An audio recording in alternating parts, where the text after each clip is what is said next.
G'day everyone, thanks for joining us today. I have the new Blockade runner from Bandai. I love this little kit. I bought a couple of them from Darren from Tokyo Model Detective, so thank you very much, Darren. They came perfect condition as always. Never an issue. I haven't had a problem. Fantastic. I may have already built one, and I'll show you that in a minute. Because I am an addict, so I really can't wait. But we'll do a quick look at this kit just to see what you get. So, pretty standard. The instructions are on the inside of the box like they do for the rest of the other mini kits. The sequence of construction is really basic. It all snaps together beautifully. Goes together really well. Normal stand that we're used to seeing by now. That's the same with all the mini kits. And we've got sticker sheet, which is pretty common too.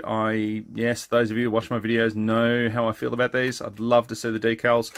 I'm sure we'll get something in the aftermarket, boys and girls, soon. That would be lovely. So just a quick look at the sprues. 2 sprues, beautifully molded, really nice. No flash, nothing like typical Bandai. Excellent, excellent, excellent.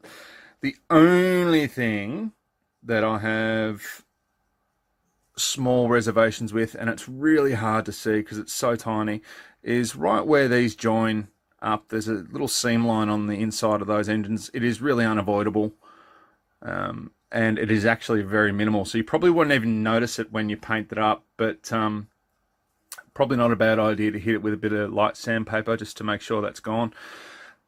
Fits together beautifully. There are quite some complex shapes on this, so the way you actually assemble a kit is a little bit more unusual, shall we say. It's not hard, it's not difficult, but it's just not what I was expecting when you go to put it together.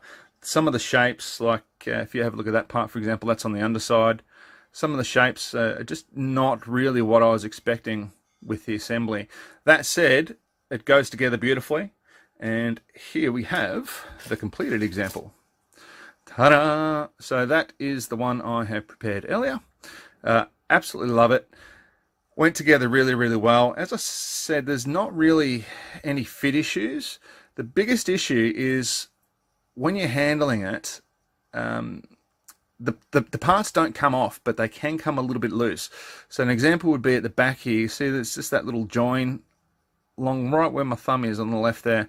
And if I push that in, pretty much disappears and looks like it should, but when I handle it for a bit, it'll come back out and you'll see a little seam there. Same as these seams around the front, just in here, so you can see there's those little lines in there as well. So the only thing I would say is probably hit it with a little bit of glue when you're putting it together, just to tidy those up, make sure they stay nice and neat, and you won't see them once it's completed. But other than that, fantastic. The engines are actually, there's a lot more parts to those than I was expecting.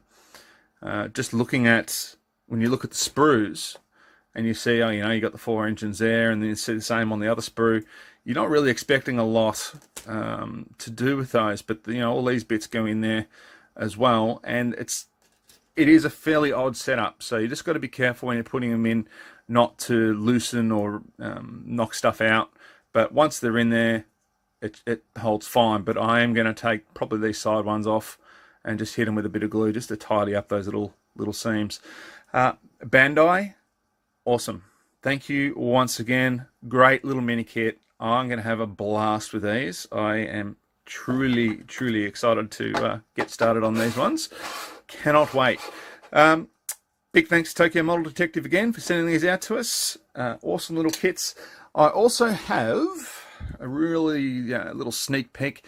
Blue Squadron Resistance X-Wing Fighter. Now, I'm probably not going to bother to do a review on this. However, I am going to do a build video where I show you how to use the enamel washers.